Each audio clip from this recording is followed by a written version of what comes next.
Good evening and a warm welcome to you all. I'm your host Kavita, bringing to you another Wednesday community health session with Enajuri. Since we are coming live through a virtual meet, so I would like to inform our participants that we will mute everyone while the session is going on.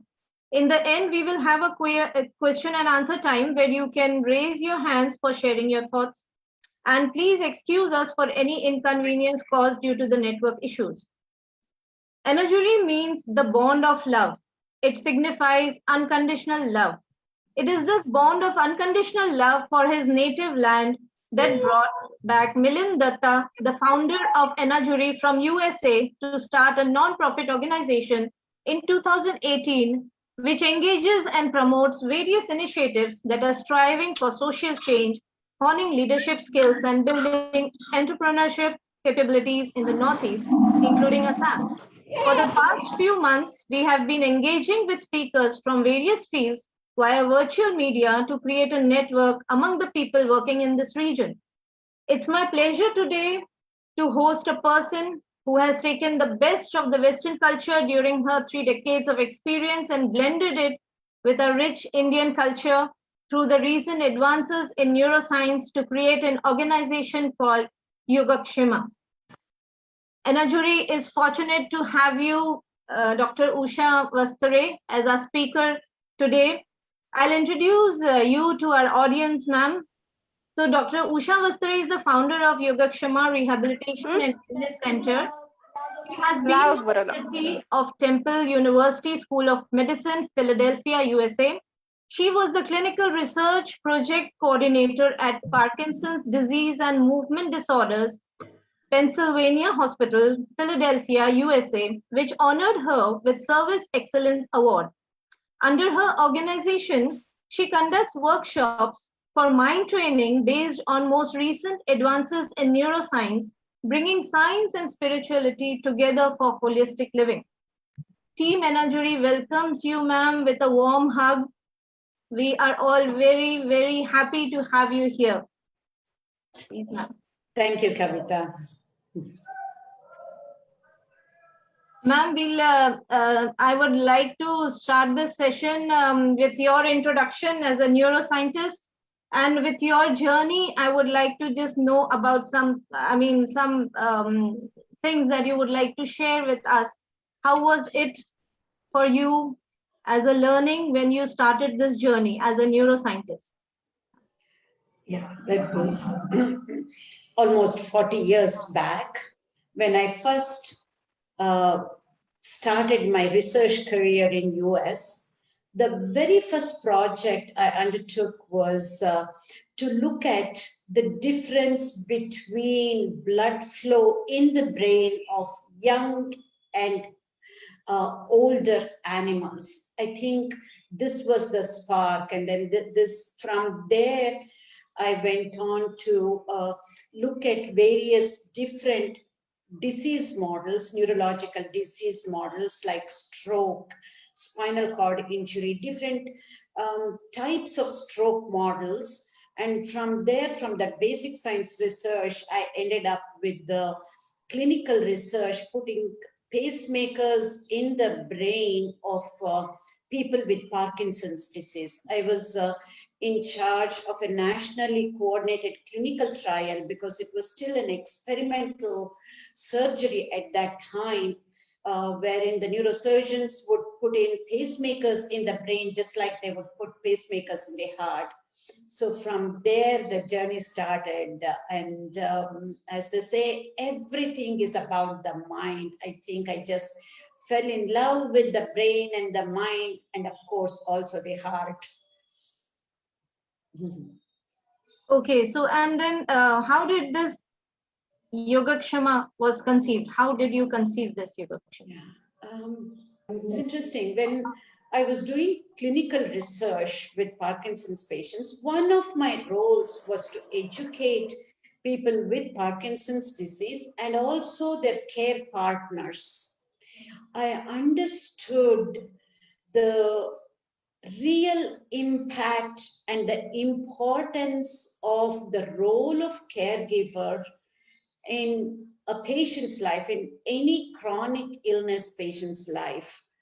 And that is what prompted me to come back to India and start a stroke management center, because most of my basic science research was on stroke and spinal cord injury.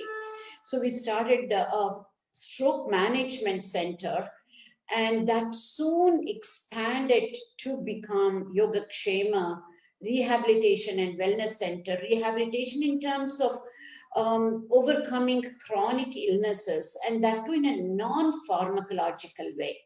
At that time, there was a lacuna in the healthcare system, in the medical system in India, wherein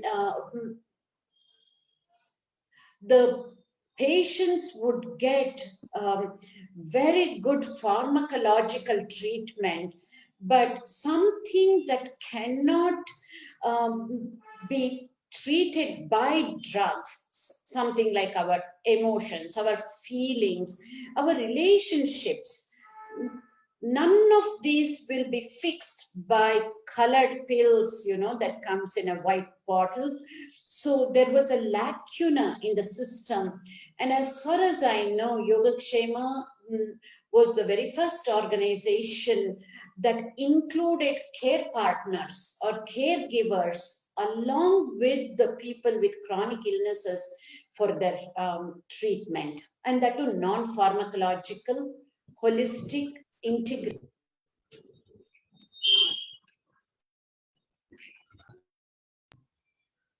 Okay, that's interesting. So today we are going to talk about YogaKshema, of course, your workshops. We'll come to that afterwards. But today that I wanted our audience to know about is neuroplasticity, which is something that is very important for, it's a lifelong process. So how do we understand what is neuroplasticity in your words? That's a wonderful question. Let me go a little bit into the history behind it. And I just have a few slides. Let me share the slides and then go in an organized manner. Just to give you an introduction.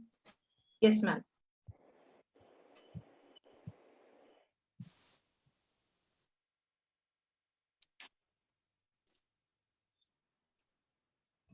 All right.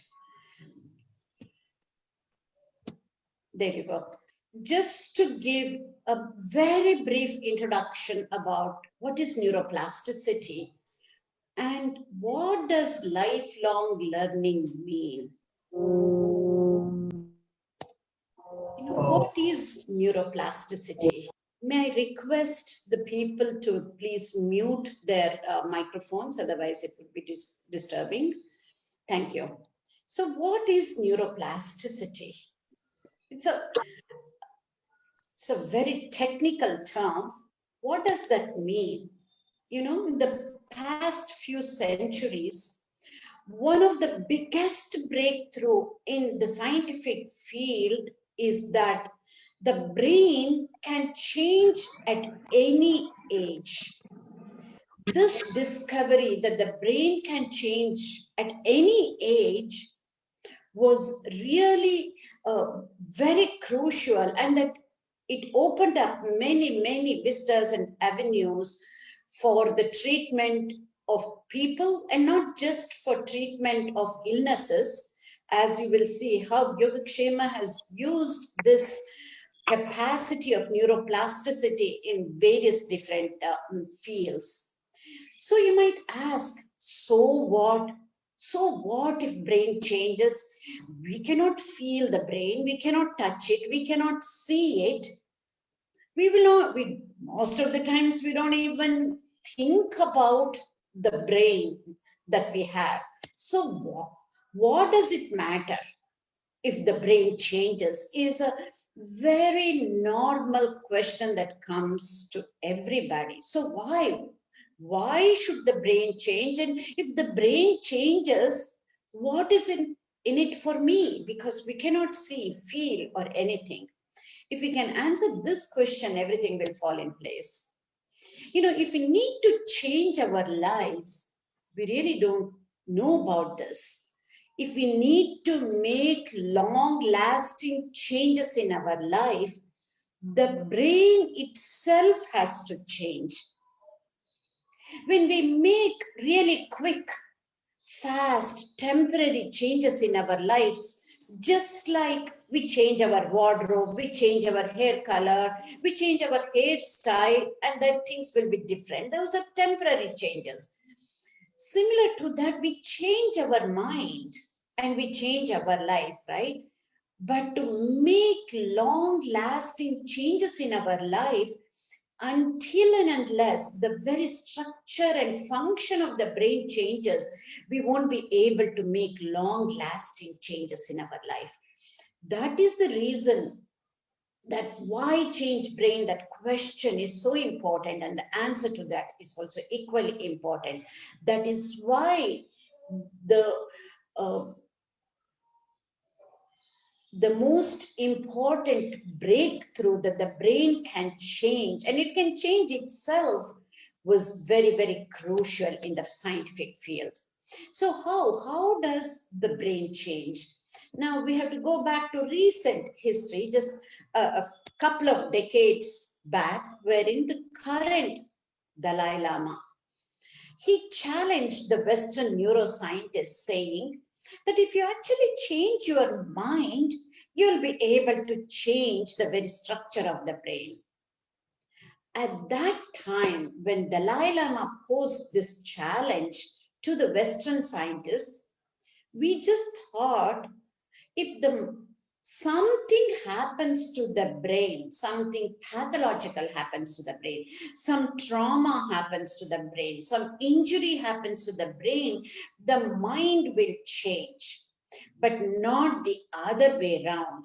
Because at that time, the brain and mind was just looked at as though it was a machine, like a computer. So the brain was it was equated to the hardware of the computer and the mind to the software in the simplistic terms. If that is the case, can changing the software change the hardware of the computer? Of course not. So the Western neuroscientists said, no, that is not going to happen. The other way around is very plausible. So at that time, Dalai Lama posed another challenge, saying that this is what it says in the Buddhist scriptures. And we know that the Buddhist scriptures was an offshoot of our Hindu scriptures, which means both in Buddhist scriptures and in our Hindu scriptures, this is what it was said. If we change the mind, it actually changes the brain itself. Not using this terminology in many different ways. So Dalai Lama posed another challenge, saying that, look, you try and figure out, do whatever experiments you need to do. If the brain changes by changing the mind in a particular way, then you have to change the scientific texts.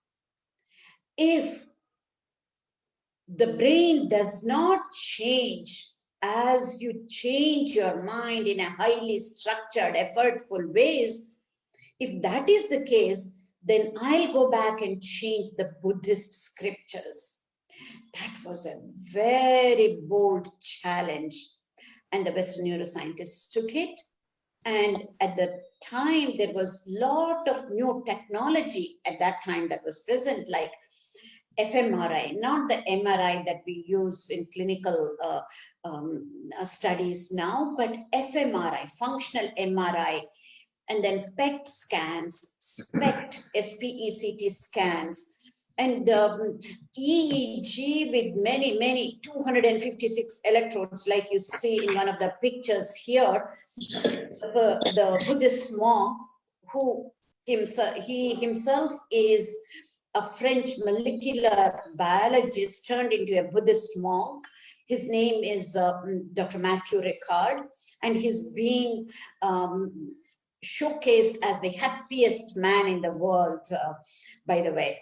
So anyway, using these technologies, Western neuroscientists did series of experiments, and for that Dalai Lama sent many Buddhist monks like the one you see in this picture. Just like him, many other Buddhist monks were sent to US and Europe, who had many different hours of meditation experience, starting with 5,000 hours of meditative experience to 25,000 to 30,000 hours of meditative experience.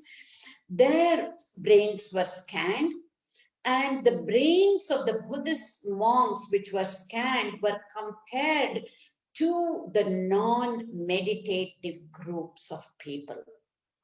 When they were compared using such state-of-the-art technology, and whatever Dalai Lama challenged was really true. What does that mean? If we need to change our life, of course, we need to change our brain. How does that happen? If we change our mind consists of thoughts, emotions, feelings, perception, memories, belief system. All of these, if we can change in a highly structured, effortful, willful, conscious manner, not changing the mind in a flippant way, like how we change picking coffee over tea, not in such a flippant way, but in a highly structured, organized, conscious, mindful, effortful, and willful ways over a period of time, the very structure and function of the brain changes. So if we change our thoughts, we change our brain. If we change our feelings, we change our brain. If we change our emotions, we change our brain. If we change our memories, we change our brain. If we change our perception, we change our brain. If we change our belief system, we change our brain. But all of these changes at the level of the thought, emotions, feelings, perception, belief system, memories, all of this, until and unless it is followed by changing in our experience, which means changing in our habits, changing in our behavior, there won't be long-lasting changes in the very structure and function of the brain. So if the very structure and function of the brain changes, then our life itself changes. And this change, how the brain can restructure itself, remold itself, this is called rewiring. And the technical term for rewiring of the brain is nothing but neuroplasticity. So neuroplasticity actually begins from a single thought, but it has to end with action to have long-lasting changes in our lives. So this is the essence of neuroplasticity. And I'll just go over with you what are the applications of this neuroplasticity, especially how YogaKshema has used this knowledge of neuroplasticity and how it has applied to many different groups of people. I'll just touch upon this and then we will go to Q&A or your questions, Kavita. So the first and foremost and the easiest is the importance of application of neuroplasticity in physical rehabilitation. And this we see in many of the neurological illnesses, starting with stroke. It could be TBI, traumatic brain injury, and any kind of trauma that is caused for brain. It could be in Parkinson's disease, any of this. Physical rehabilitation improves a whole lot, and the mechanism of this rehabilitation process, we now know as scientists that it is through this process of neuroplasticity. Even just couple of decades back, in fact, when I started the work through YogaKshema here, when we were treating people with stroke, they would come and tell us that their doctors have said, try and do some rehab for the first 3 months, 6 months, or at the most 1 year if somebody can afford. After that, you need to just accept whatever limitations that you have. This is the way people would come to us, and then we would educate them to make them understand the importance of neuroplasticity, and that the brain can change. The connections of the neurons can change at any age, but the faster and quicker that sooner that we start after an illness, it is better. Otherwise, it is going to take a whole lot more effort and time otherwise. So starting with that, we went into looking at health issues at the emotional level, mental health issues. Any chronic illness doesn't even have to be mental health issue, but even if somebody is going through a physical illness, if it is chronic illness, it does affect our mind because of the very close connection between the body and mind. We all know that. So for people with chronic illnesses, how they can keep their emotions at a level so high enough to aid in the healing process. This is how we would educate people. And going from that, we have treated panic disorders, anxiety, and depression. And especially depression is our signature workshop in YogaKshema. That by educating people how neuroplasticity works, and by reprogramming their own neurochemistry of the brain, they can overcome many of the mental illnesses like depression, like bipolar, like anxiety, like panic attacks, or like general anxiety disorders. And then much more than that, just the interpersonal relationships. Most of us don't have any issues, any problems, but I can assure you, each and every person will have some issue or other when it comes to interpersonal relationships, either with family or with friends, with their loved ones. So we have educated people about the importance of understanding how to utilize this application of neuroplasticity in nurturing healing feelings, healing emotions. Extremely important. I always say we need to pay a whole lot more attention to the interpersonal relationships than just our physical health.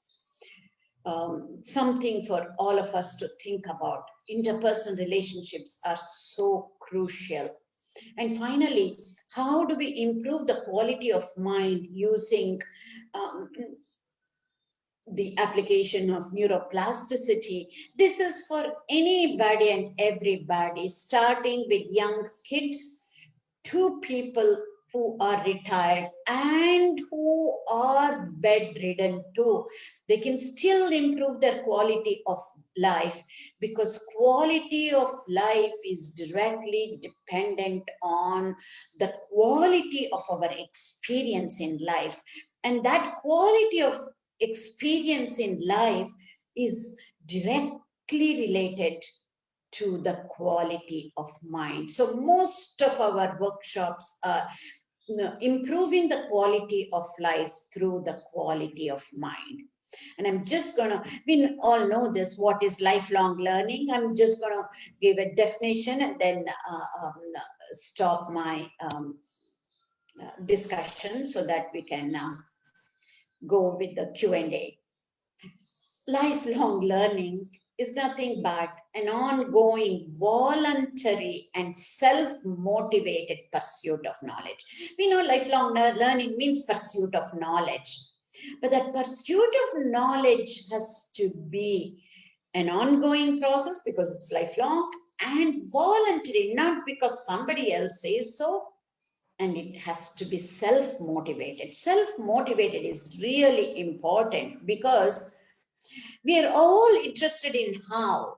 We will get the how, but the why behind it is what helps that self-motivation and that voluntarily learning new things over our lifelong period. Because if we don't enjoy, only when we enjoy learning can we make it a lifelong experience. So until and unless we make journey itself as the destination, as they say, it is hard to be involved with lifelong learning. I think with this small introduction, Kavita, I think I'm just gonna. Yeah, this is so wonderful. Very nice. I mean, this is so informative, and this is what I wanted to know: how neuroplasticity is important in our life. And I have seen that you have made this YogaKshema all about this. So you are working on these things. But Yes. Acha, what it has an impact on the neurodegeneration and the movement that we see during these illnesses. Yeah. So so neuroplasticity helps in that kind of a illness also, like Absolutely. Alzheimer's, dementia, and those kinds of. Yeah, this research is still very, very recent, and we need to do a whole lot more. But how it helps is not only can we rewire the brain, but we now know, unlike when we learned, when I was going through college days, we were told the neurons are supposed to be called as post-mitotic cells. That means they cannot divide. They can, once they're born, and the only thing can happen is that they die, both neurons and also heart cells, cardiac cells. But now we know that the new neurons are generated. This is a process called neurogenesis. So both through neurogenesis, and lot of research work is happening in the field of neurogenesis, especially for illnesses like dementia and Alzheimer's, that the new research that is happening in neurogenesis is what is going to help a whole lot in that process, in the neurodegenerative diseases. But until then, whatever neuroplasticity is nothing but that repetitive action over a period of time, not just once in a while. But for example, Parkinson's is a movement disorder that we know. Uh, because it is a movement disorder, people tend to hold back with their movement because it becomes tougher. Because it becomes tough, they reduce their mobility. This is that vicious circle. Once we understand, no matter what, yes, it's slow, it will be much slower. Even though it is slower, we have to keep at it. We have to keep at it. There is no other way, because there are many anecdotal references wherein we know people who took either walking or even running, for that matter, when they were diagnosed with Parkinson's disease. I'm just taking that as an example, that's all. But very initial days, that they were able to overcome the progression of Parkinson's a whole lot. In other words, um, you, Parkinson's is a slow neurodegenerative disorder that we know.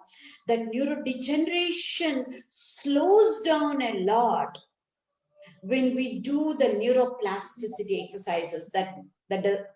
All that it means is keeping at the physical exercises, keeping at the cognitive exercises, keeping at the emotional exercises, or in other words, what we call this as tools, rewiring tools for the brain or neuroplasticity tools.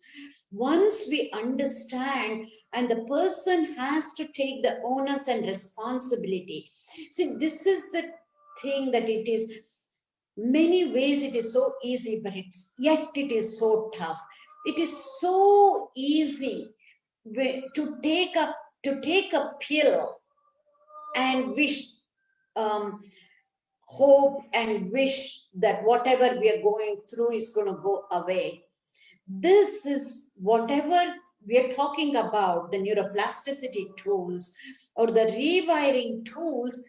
It has to start from that person. Nobody else can do or help the person except motivate and educate.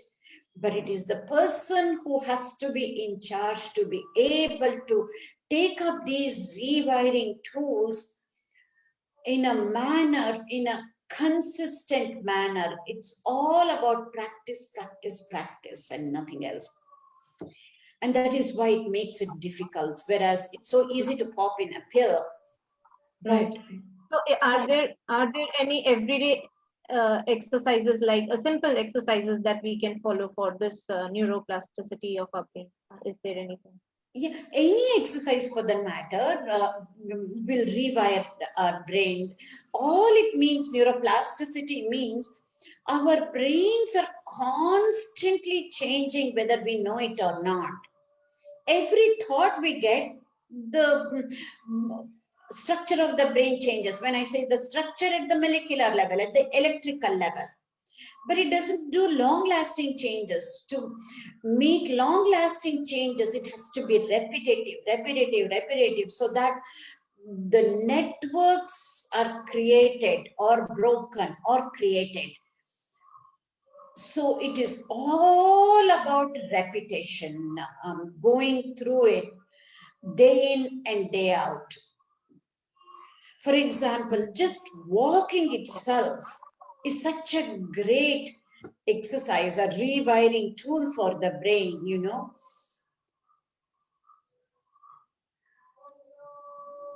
Okay, the simple, that's what I just wanted our audience to know, that is there something that we can just do in our daily life, so that like dementia and Alzheimer's, because once it starts progressing, there is no way that we can again regenerate new cells. So is there something that we can apply in our daily life, so that that kind of situation is avoided from, I mean, for Yeah, neurodegeneration illnesses? Yeah. we really don't understand the genesis of these diseases, be it Alzheimer's, dementia. If we know what causes, then there can be a cure, because we really don't know the real cause of either dementia or Alzheimer's. We have to work at the symptomatic level, right? That's why Yeah. we won't be able to cure, but we probably will be able to delay the progression of the disease. So one of the things is to keep our brains active all the time. I'm saying brains, and again, the mind active, not always preoccupied. There is a difference, right?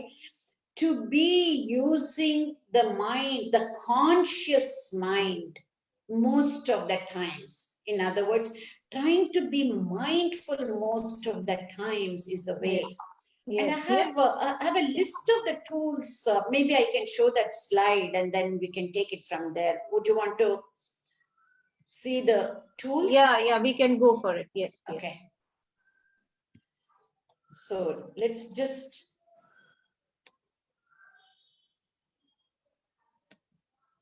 yeah. I've just listed some of the rewiring tools or the neuroplasticity tools. Now, what we're trying to do is to focus just at the level of the body, physical body level, at the gross body level. We also need to think about our emotions and feelings, which is also very, very important, you know. So for anything to have a proper attitude, even to face any illness that we get, or to face old age, face the limitations one might have in one's life, the proper attitude is very important. So it is like being hopeful and having being optimistic and being positive. That is like seeing the silver lining in any cloud.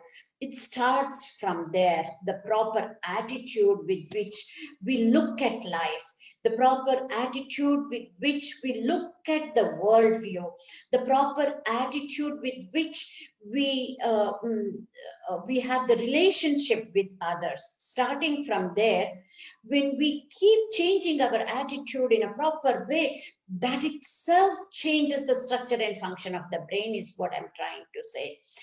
So learning something new, extremely important. Learning something new, and if possible, teaching that to somebody is even more fruitful. Any age we can learn something new all the time. It could be it could be music, it could be artwork, it could be knitting, it could be biking, it could be learning some new exercise, learning yoga, tai chi, whatever it may be. Learning something new throughout the life. That is what's important. And developing an attitude of gratitude. We don't give too much importance for this, to be grateful to anything and everything we face in life. There is so much research that has happened. We know people who have an attitude of gratitude are much happier. The conventional wisdom says people who are happy, they have an attitude of gratitude, right? But it's the other way around. This is what the new research shows. People who have an attitude of gratitude are much happier than the ones who do not. And then having simple things, nutritious food, and especially not using refined food products, and especially refined sugar, and good fat, not saying non-fat, good fat is also equally important. And sleep hygiene.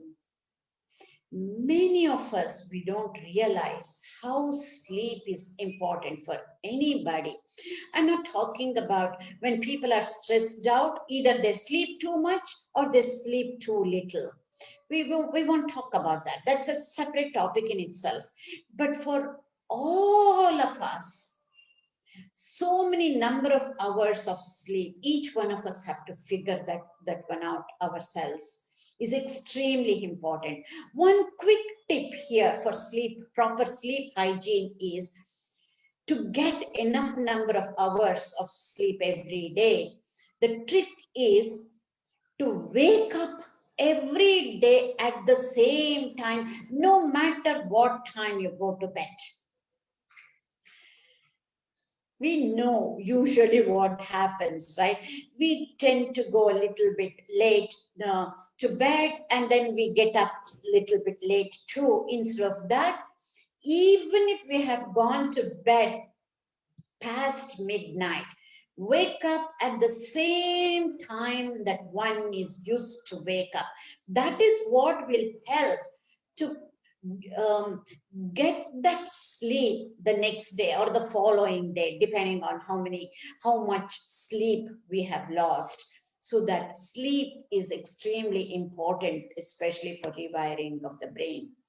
And I cannot stress this enough, that importance of physical activity. I think that slide says it all.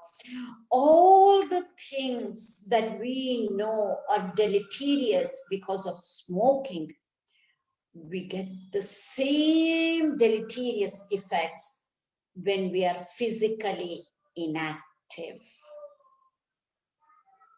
Just, it is so important, so important. And now we know what are the types of chemicals are released when we are physically active. We knew about the endorphins and serotonin, happy chemicals, all of that.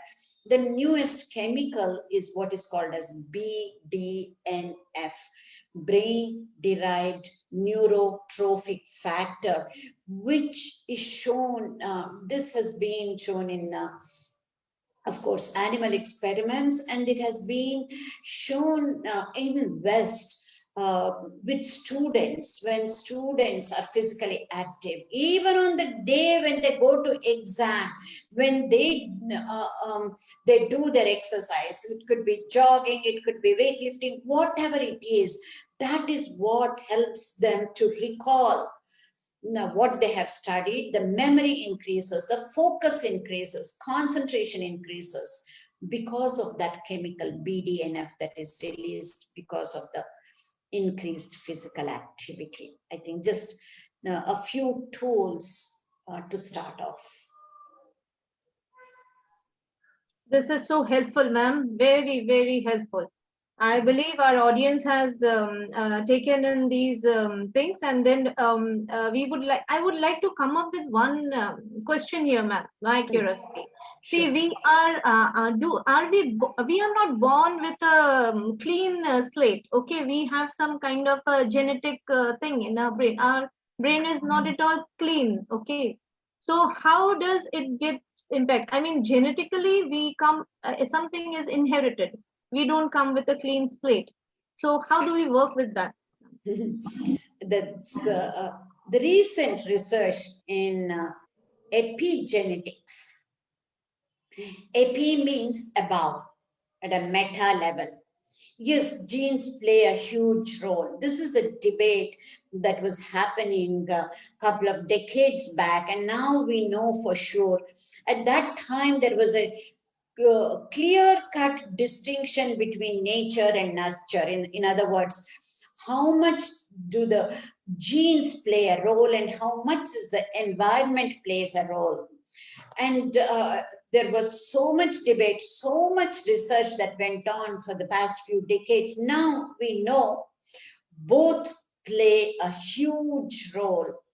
And even though we are born with certain predisposition because of the genes that we carry, it is possible to make lifestyle changes such that those genes need not get expressed. And many of the studies with twins that it has been shown, that one of the twins who has gone ahead and then made lifestyle changes stayed healthier than the other twin, which carried the gene and then got into whatever the disease that it went off to.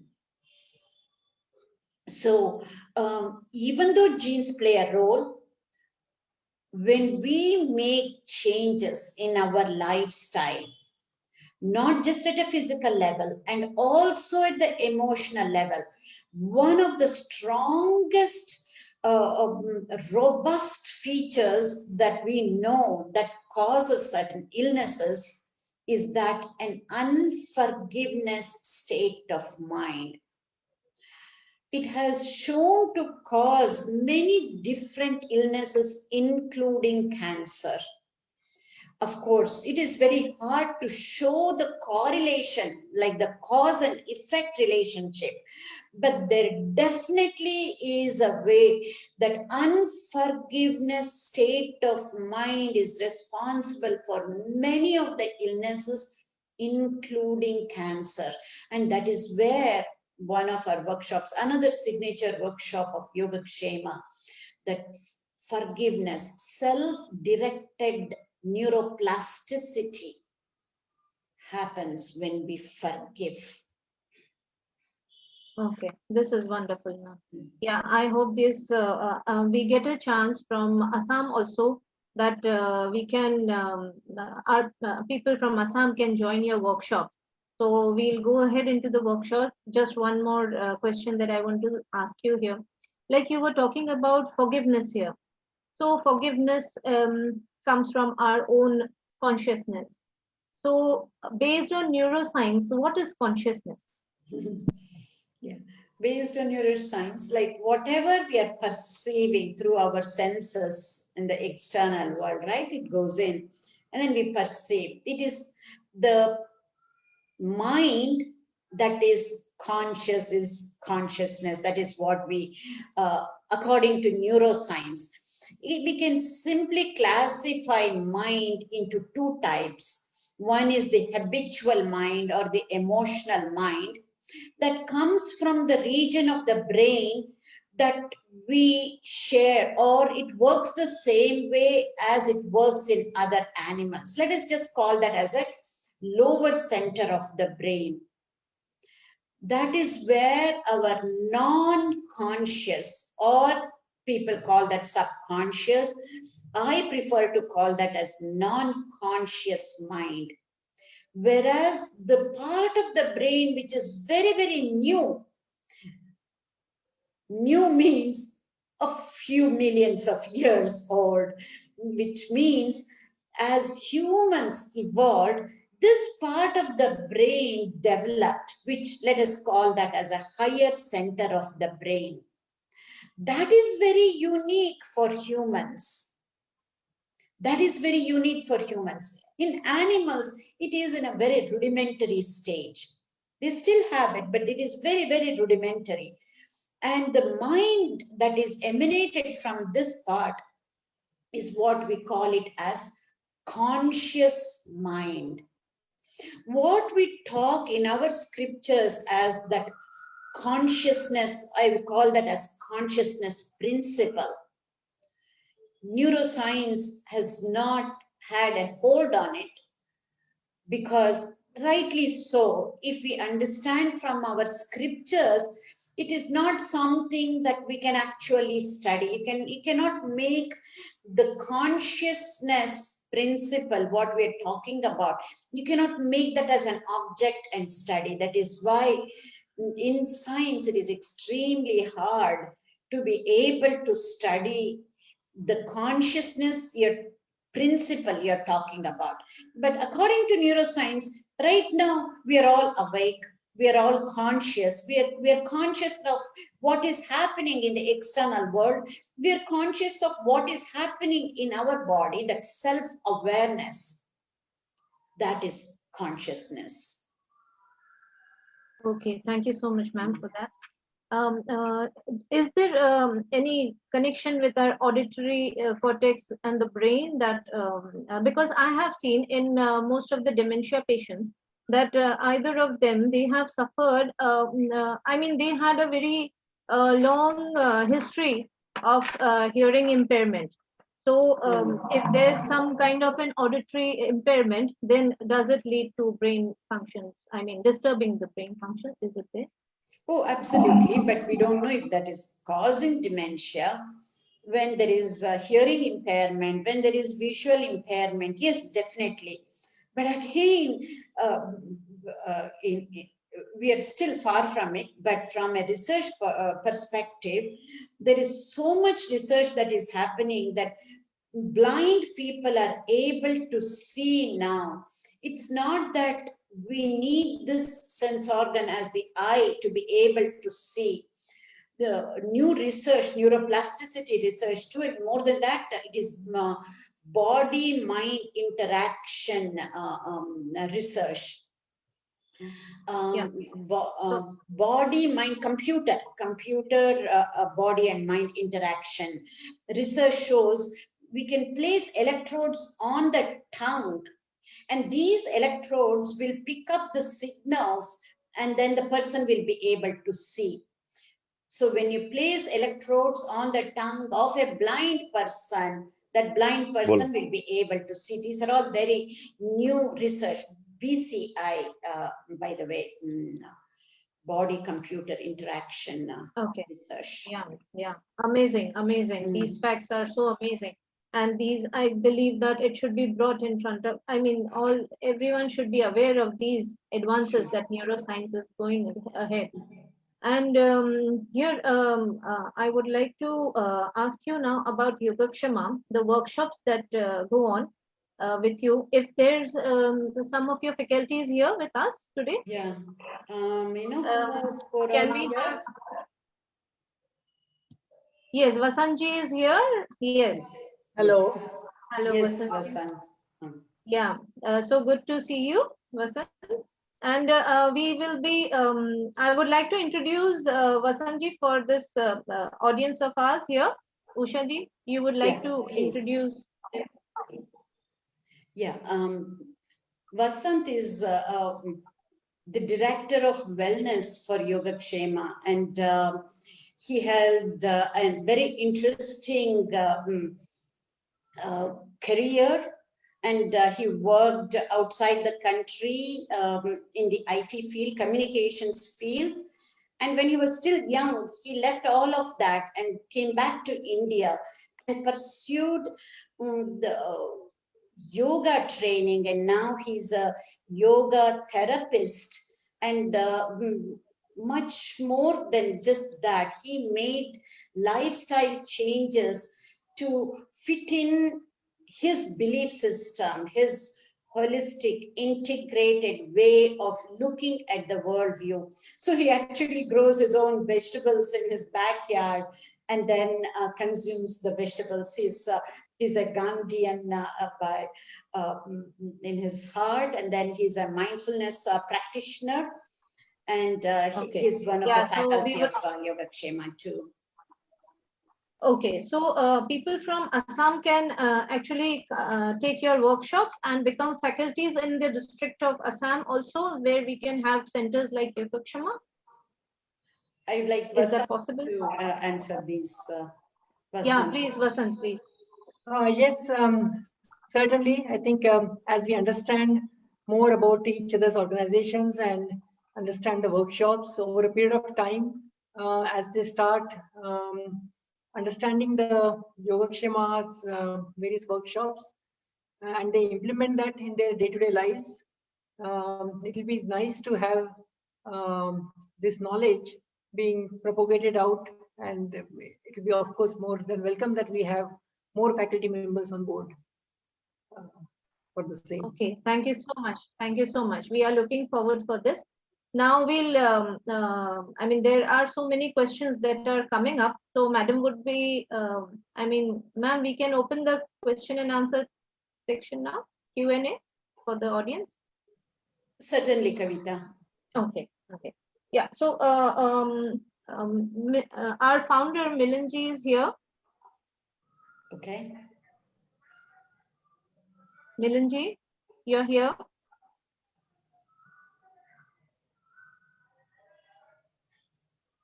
Saptarag, Milanji is here. Hello. Saptarag. Yes, ma'am. Milanji is here. Milanji is here. Is he with us? Yes, ma'am. Yes, ma'am. Minister is here. Yeah, you can unmute him. Yeah. And then we'll take other question answers. There are some questions that have come up in the chat room. Can I ask one question? Yes. Who? Can I ask one question, ma'am? Yeah, who's that? Please tell your name. I'm Dr. Mukul Kumar Sharma. I'm a member of Anazari. Milind might not be there because he came to Nalbari, my town, actually, for a work. Okay. And, yeah. Okay. No issues. Yeah. So you can go ahead. Yeah. Yes, ma'am. It's a very, very nice topic you have been dealing with.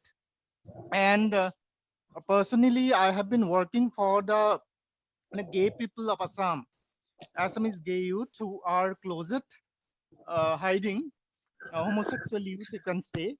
They are not coming out, and with a lot of homophobia, self as well as societal. And a majority of them have this mental disability, out of depression maybe.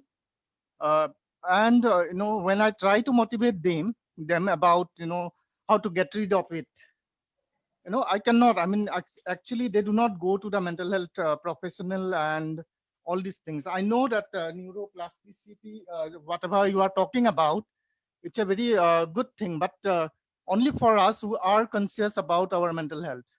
But these people who have been going through it for long, and since I work for them, I know, I recognize the problem and can pinpoint them.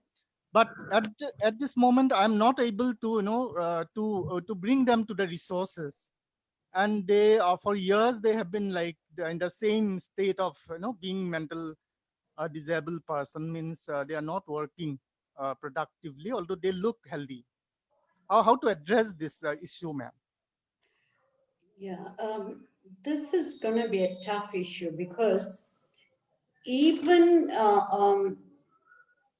when we conduct workshop for people who are undergoing depression, until and unless they're able to cognize, comprehend, it will be tough because this is not faith-based, right?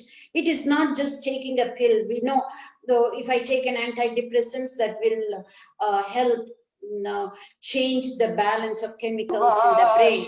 It is not like that. It is through education, through understanding our own mind, how it works, through understanding our own brain, how it works.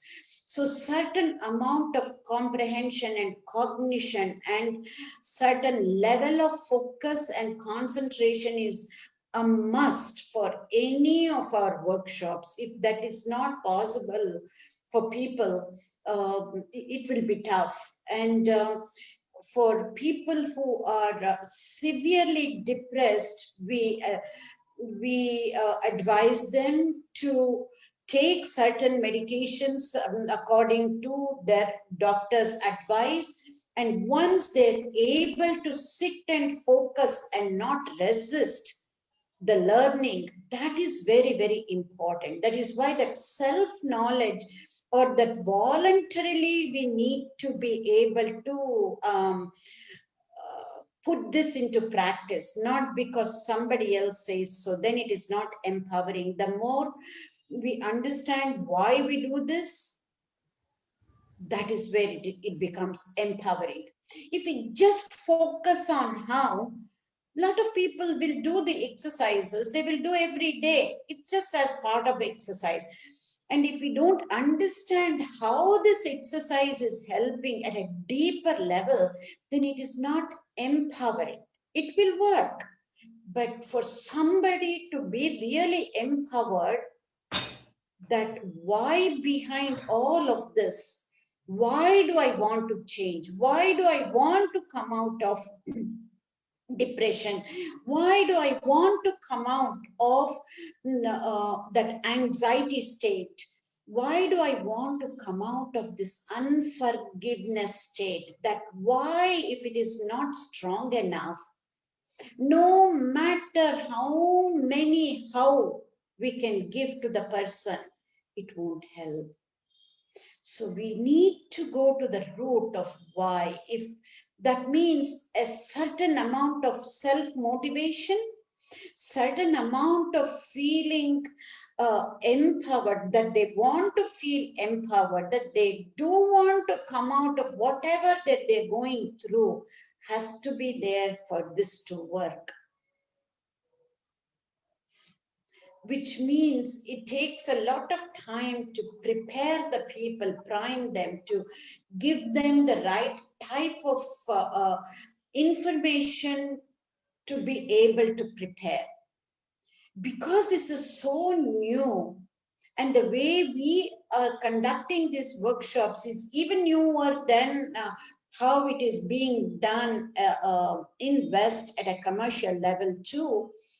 This is what has attracted thousands and thousands of people to attend the workshops in YogaKshema. Okay. Do you want to add anything, Vasant? Dr. Mukul, yes.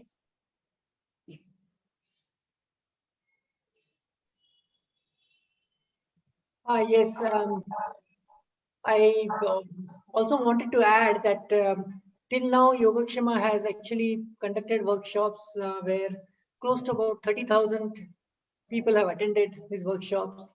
And there have been a lot of success stories of people who have been able to overcome typically mild to moderate depression. And we are also enhancing this program to a residential treatment program very shortly. We'll have to wait for this announcements. Currently, we are just developing those programs. Okay, that's great. That's great. That would be helpful. Dr. Mukul Sharma, you're there?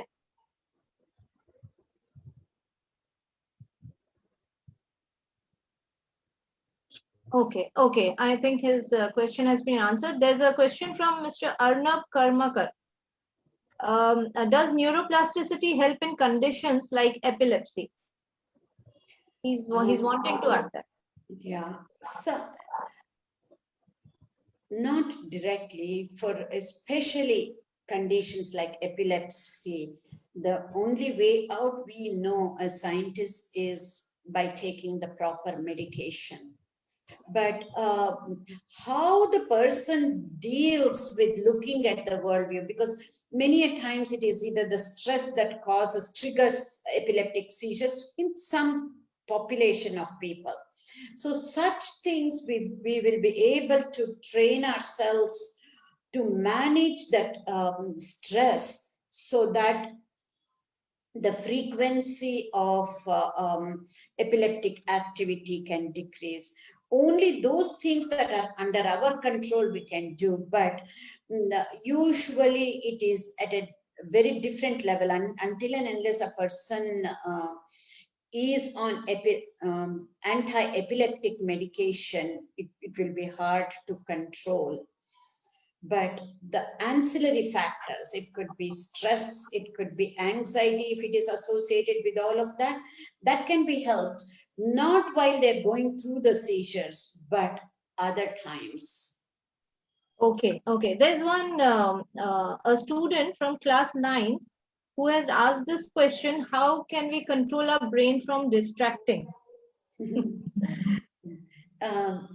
Rather than controlling our brain for distraction, we should look in a positive way. How can we train ourselves to focus more?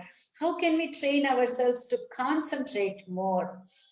I think if we change the way we are looking at things, the things we look at will change. It's one of the very popular sayings. And I see another faculty, Rakal, another YogaKshema faculty too. Good. Do you want to add anything, Rakal, with respect welcome. to... Welcome, Rakal. He's one of the Thank you. younger faculties. Happy that you're arranging such a wonderful program. We would like to have some inputs from you also.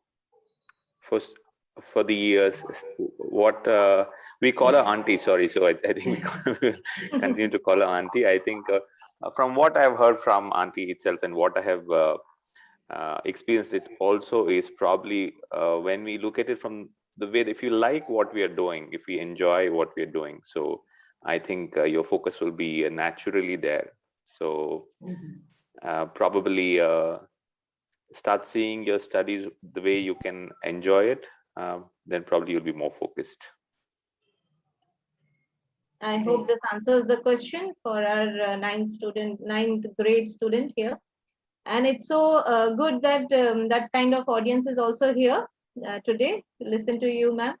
And there's one more question here that has come up, that the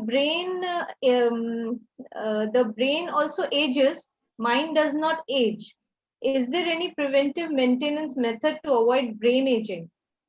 Lifelong learning, and as Rakal said, enjoy that learning, love to learn. The old saying still holds true.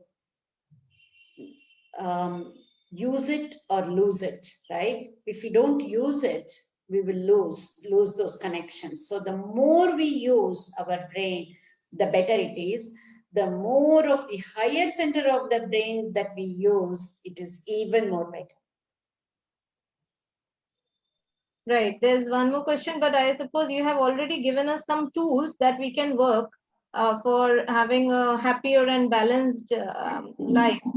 So there's this, okay, Rangarajan, Mr. Rangarajan, he wants to ask you, how does neuroplasticity work with differently wired or neurodiverse brains?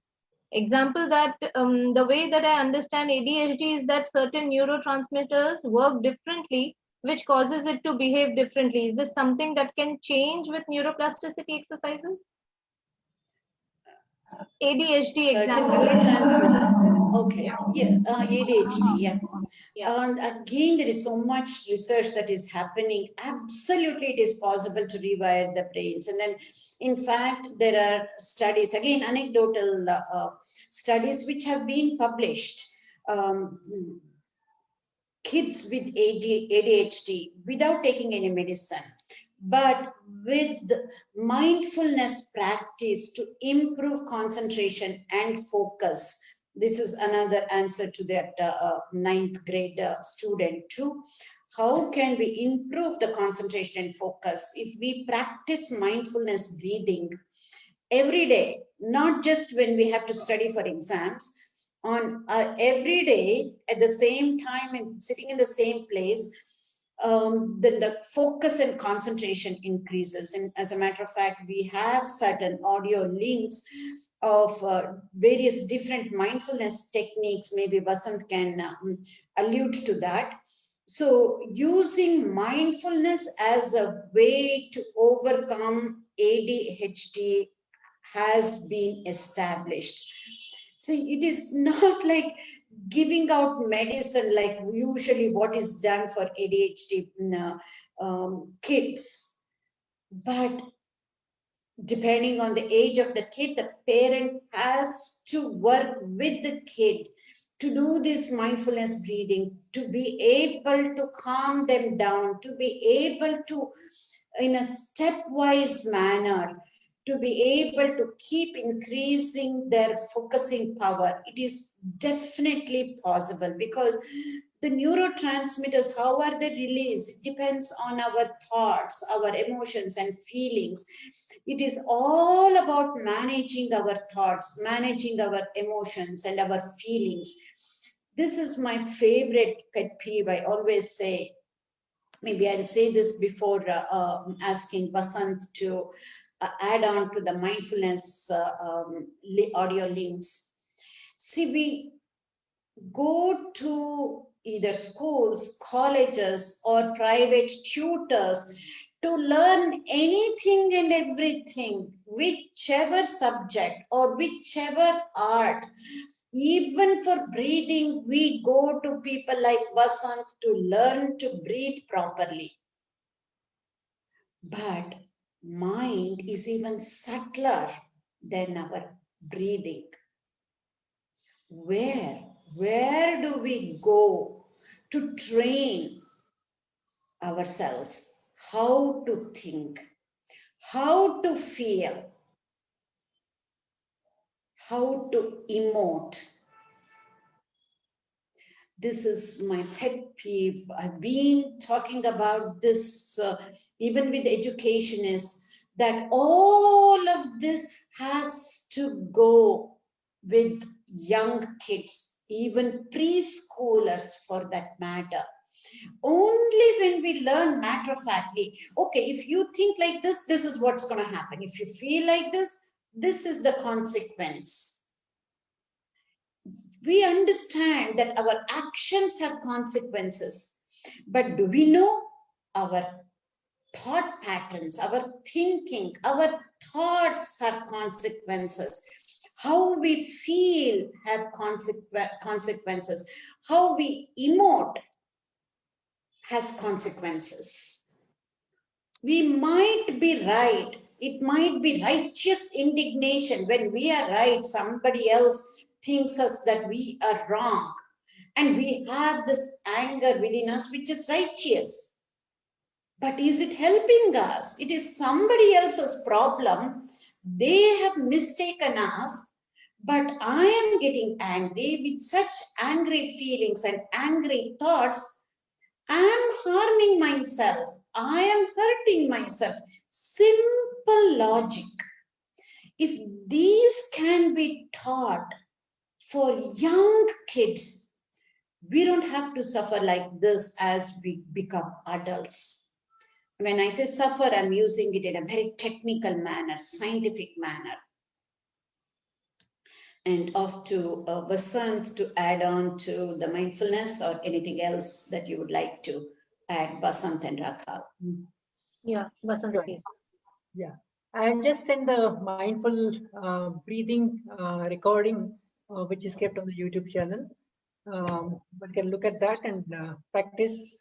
That's a great first step to practice mindfulness, to become aware of our breath, because breath is a strong bridge between our mind and body, and it helps us to quickly anchor ourselves to the present moment and come back to here and now, rather than dwelling over some unpleasant past events or projecting ourselves to future which has not yet happened. So mindful breathing is a great start. It's a very good practice that anybody can do at any age. Okay, thank you so much, Vasant. That is very helpful. I hope our audiences will take note of this, and I will also give this up in this link I'll share in our FB page also, so that people can take advantage of this. And one more thing I wanted to ask here, since we are talking about this ADHD and these things with the kids. So, like for some children, how do we recognize the mental retardation that starts during the very initial stages? Is there any way that, and does it help in recognizing early stages that the person, that the child doesn't go for mental retardation? I mean, doesn't deteriorate into that? Is It's there a any? very good question, Kavita, but it is outside my expertise. It would not be right for me to answer that because it's outside my purview. It's a very sensitive issue. It has to be addressed by the right doctors. Yes, But a yes. very good question. I have always thought about it. Since I told you that we are not born with a clean slate, so there are genetics involved, maybe. I always wonder when I work with these kids here. So I wonder that would it help to recognize in early stages that there are some things that we can work with the brain of the child that can not develop into this kind of a situation. Absolutely, because the earlier we start, the better it is, because the way the brain changes at very young age, it's even faster, quicker, and also because the growth factors in young children and young adults is a whole lot more than when compared to senior citizens, aged people for that matter. Yes. Any type of growth factor, it could be VEGF or NGF, various different growth factors are there in abundance, and then it is just the matter of making the kid practice certain things over and over and over again. But the hopeful statement I want to say this here is, especially with mental illness, many a times it might start off as mild, but because the care partners, caregivers, parents, teachers, or the friends do not know how to handle such kids, it will get aggravated. If we are more kind, compassionate, and more understanding, it with lot more forbearance, and just these feelings are not going to be enough, of course, with the proper type of exercises, cognitive exercises, that there are many experts who would give out those kinds of cognitive exercises, and with the proper understanding, with a loving family, there will be alleviation of the symptoms of mental illness. This I can safely say, and with experience also I can say this. Good to know this, because I have always been very curious to know why these, I mean, I always find out the reason behind how our brain behaves. So I generally go into these, there's always a past that has led to the present that has come up. So if we can do something of the past in that case, because for a child, even for the parents to come to know that the child is not able to hear is only when he comes to that state. Okay, so it's very difficult. So that's why I wanted to ask you about these things. But then, yeah, it has been such a informative kind of, and I don't know, we can't even stop here, but we can't even go ahead with these things. But then, I mean, this time is so short. I don't know. I have so many questions. Maybe one more question that has come up in the chat. No, it's the Vasant has sent us the mindful breathing recording. Okay. So is there anyone here, so we can wind up the session? If somebody is interested in asking some more questions, can come up. I think Sureka has raised her hand. No, that has Hello. been there since last the Okay. whole session. Hello. I am from Yes. Bangalore. Yes.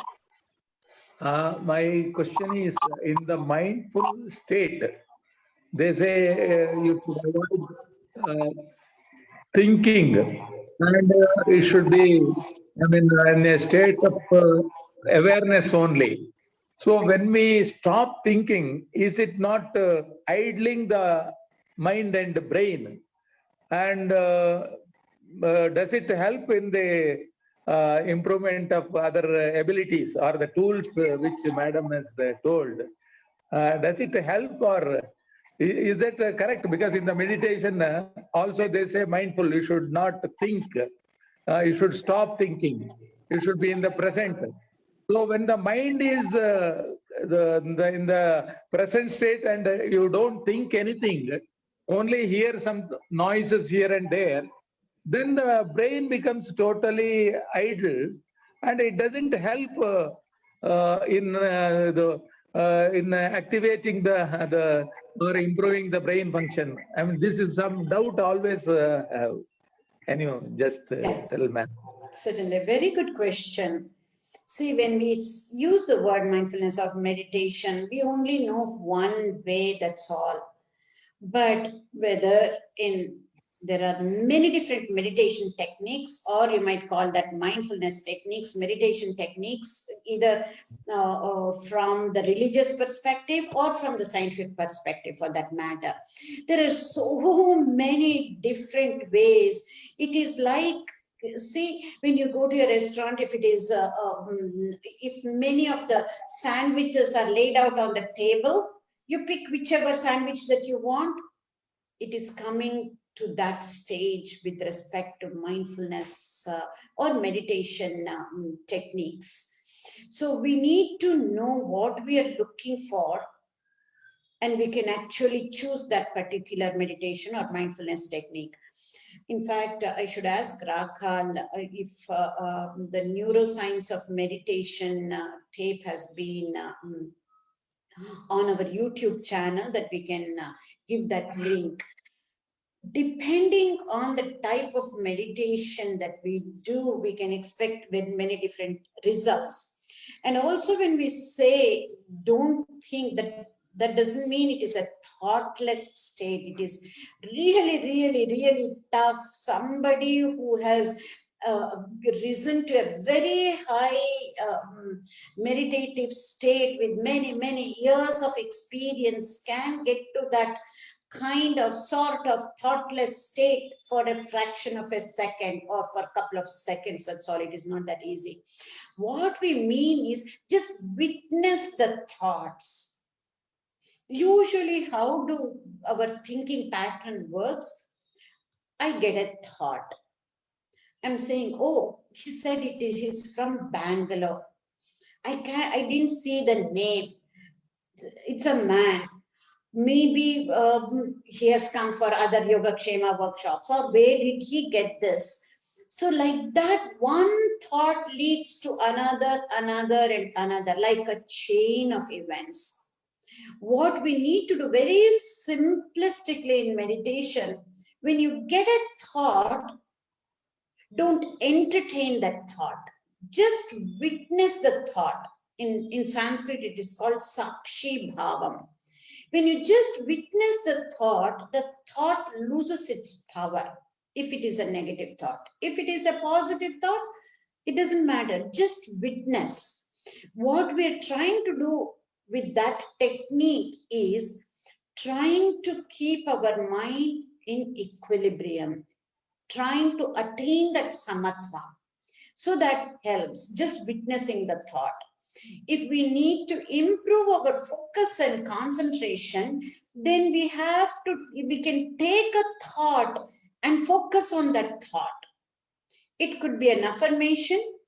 It could be a cognitive cue, repetition of a cognitive cue, or you might call it a mantra, or you can call it a japa, or you can just watch any object, and then the focus and concentration will increase. So there are many different types depending on what we are actually looking for. And I don't know, Rakal, is that maybe we can give that link later on, or if it is not there, that will give you, that talk will give you an idea about various different types of meditation. Yes, it's not on YouTube, but if you can pass on the number or something, I can pass the link. You can share it with me, so I can put it up, Rakal, in that. Okay, right now I don't have, so I'll have to. Afterwards, then Sure. we'll put it in our FB page so that people can take advantage of that. So now, since we have come out, I mean, there's so much of extra time that we have taken now, but it has been so much, I mean, informative that, and people still have so many things to ask you. So we'll take this up again in a session. I look forward to having one more session with you. And I hope it was, I mean, I have that feeling that bringing you here has been such a great thing for me. And having you here with Enajuri is fortunate to have you here in our platform. And Likewise. okay, thank you so much. I hope you will come again. And I would like to thank you and your team here, Rakhal, Vasant, everyone. Thank you so much for spreading the information, sharing so much of information with us. And I'm so sure that we are going to arrange, I mean, these students who can come up with you from Assam, and they can come and join your workshops so that we can serve the humanity out here also, like you're doing this great job.